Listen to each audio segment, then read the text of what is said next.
Good afternoon, ladies and gentlemen. Shalom. I'm David Mencer, Israeli government spokesman for the National Public Diplomacy Directorate in the Office of the Prime Minister. Questions in the chat, please, after a very few words from me. It's Wednesday, the 9th of October. As a reminder of Israel's war aims, the war will continue until all objectives are achieved. The return of all of our hostages, 101 of them, let them go now. The dismantling of Hamas's military and governmental capabilities, the elimination of the terrorist threat to Israel, and the safe return of our northern residents to their homes. It's Israel's obligation, it's our right, and it's our duty to protect our sovereignty and the sovereignty of our citizens and the safety of our citizens in accordance with international law. Let me start with the message which the Prime Minister shared yesterday about his vision for a better future between the peoples of Lebanon and Israel. You can see it in full online on our website or just on YouTube. Just a couple of key points. Firstly, the Prime Minister emphasized that Hezbollah, backed by Iran, has brought nothing but destruction and suffering to Lebanon. All communities have been impacted, whether it's Christians, Druze, Sunnis and Shiites. Israel made a clear call last night for the Lebanese people to seize the opportunity to reclaim their country from Hezbollah's control and restore peace and prosperity. Secondly, he called on the people of Lebanon to take a stand against Hezbollah's war against Israel, which has dragged Lebanon into chaos. By freeing Lebanon from Hezbollah, future generations can live in peace, avoiding the further escalation and suffering. It would also, and I'd also point you to the IDF's Telegram feed to get more details of the limited, localized and targeted campaign based on precise intelligence inside southern Lebanon. Next, just this morning, Israel suffered another terrorist attack in Hadera. We know that this terrorist incitement seeks to kill Israelis. Our security forces remain on high alert. These terrorist attacks are the result of incessant incitement. It's directed by Hamas and Iran in an attempt to bring about more murderous violence against innocent civilians and ignite additional arenas. They will not succeed. So that's the end of our briefing today. Please put your questions in the chat together with your outlet, and we will take them right now. First question I can see here is from Joel Pollock at Breitbart News. Is there any indication about how Prime Minister Netanyahu's messages to the Lebanese people are being received? Thank you for that question, Joel. The message was put out yesterday.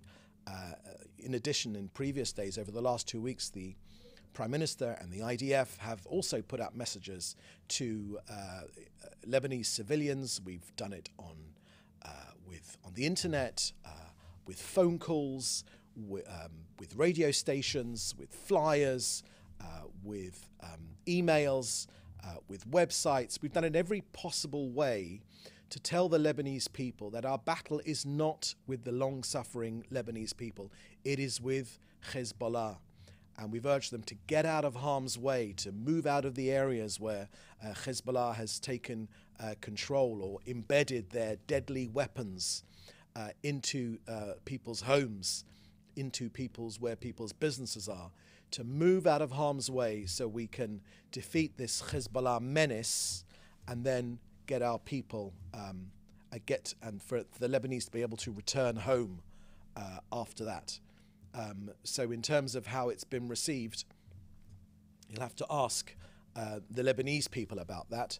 But certainly Israel is making every effort to get civilians out of harm's way. And I think this is a very powerful message which the Prime Minister gave yesterday, that there is a better future possible between Israel and Lebanon.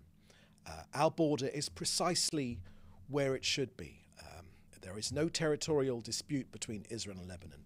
It's called the Blue Line. It's precisely where the United Nations asked for it to be. It's been many, many years that Israel, I think 25 years, the Prime Minister mentioned last night, that Israel has withdrawn from Lebanon, and a better future is possible between our two peoples.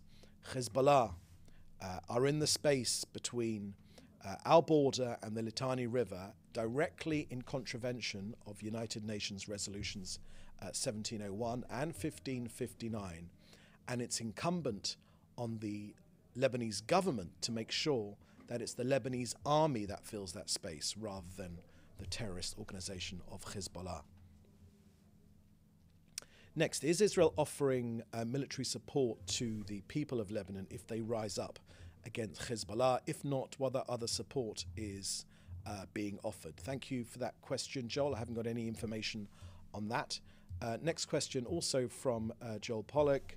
There are reports that Hamas leader Yahya Sinwar is asking for a precondition to further negotiations, namely that Israel agrees not to kill him during talks. Is that true? Thank you for that question, Joel. Let me share with you some of the discussions, some of the details which our negotiator, Gal Hirsch, the coordinator of the hostages and the missing, Brigadier General Gal Hirsch, his correct title. Just on Monday, the day before yesterday, Brigadier General Hirsch, he shared an update which you can actually see on the Prime Minister's website, because it marks the year since the massacre of October 7th and the ongoing efforts to secure the return of our hostages. He, of course, together with the government of Israel and all of our people, expressed the deepest of regret that we have to our families and to our people for the delay in their return. And he emphasized that every single possible action and every resource is being utilized to bring them home safely. Now, Brigadier General Hirsch, in interviews which he's given in the last month or so, has made some innovative suggestions to how to move forward, which I would encourage you, Joel, to take a look at. But just on Monday, he highlighted the urgency of the situation. He stated that all of the hostages are in humanitarian crisis and that priority must be given to get them home now, to get them free now, for Hamas to set them free. He also noted that the challenges posed by misinformation and false narratives can actually undermine these negotiations. And despite the complexities, he also ensured that decisions regarding the hostages are made with extreme care and professionalism. But I would encourage you, Joel, to look at some of the interviews which Gal Hirsch has given in the US in the last month or so, where he has made some innovative suggestions to how to move forward. It is Hamas which is holding them. It is Hamas which needs to set them free. And it is Hamas which needs to lay down its arms, release our hostages for the conflict in Gaza to be over immediately. Okay, the next question you've asked, Joel, number 4. Finally, if there are any updates regarding Christian communities in southern Lebanon, that would be appreciated.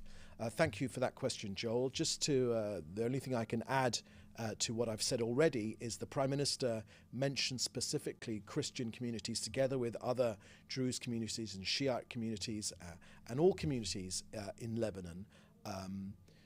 The quicker Hezbollah is ejected from that area, particularly north of our border and up to the Litani River, and I would add, the quicker that Iran is ejected from your country, the quicker, and Lebanon, the quicker your country will stop being a failed state. Even before this war, Lebanon, unfortunately, has become, despite the proud history of the Lebanese people, Lebanon has become a failed state because Iran has a malign influence on your country. They see it as a forward operating base against this country. And I think none of the media make this point. Why is Iran up against our border? to further their aim to destroy this country. It's as simple as that. Ambassador Mark Regev made the interesting comparison when he said that it was similar to the Cuban Missile Crisis when the Russians, the Soviet Union, put missiles in Cuba to threaten the US. We know that this is a forward operating base of the IRGC, and which means that we have the obligation and the right to make sure that we can no longer be threatened by this terrorist force on our border. Our operation in Lebanon has a very simple aim: to get our people home. 65,000 of our people have been evicted from their homes. It's obscene. No one should be a refugee in our own country. They need to be allowed to go home right now. And our military has advised the regional councils in the area to start preparing for those people, for our people to be able to come home when this terrorist threat has been eliminated. Next question here I can see is from Hannah Julian. It's regarding the Prime Minister and President Biden and a potential phone call. Thank you for that question, Hannah. Look, as we've done throughout these discussions, and me from this podium, we don't give an ongoing report on everything which is going on behind closed doors, but I'll tell you very clearly, the US and Israel, we share a healthy and a productive relationship between two great nations. Our contacts are extremely frequent. They are at every single level. Our nations are the closest of allies and our militaries are coordinated. And of course, we share the same goals as well. So Hannah will keep you posted about about future discussions as well, as and when.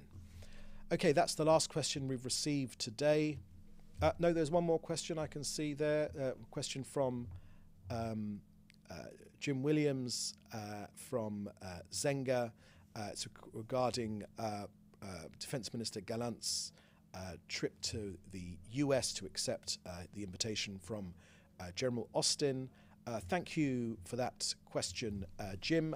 The Defense Minister has just put out a statement regarding his visit. It's in Hebrew right now, but I think it's about to be translated, if I'm not mistaken.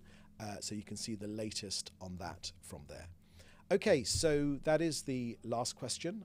Thank you for joining us today. Our next briefing will be tomorrow. We're available for interview and for any other questions you may have.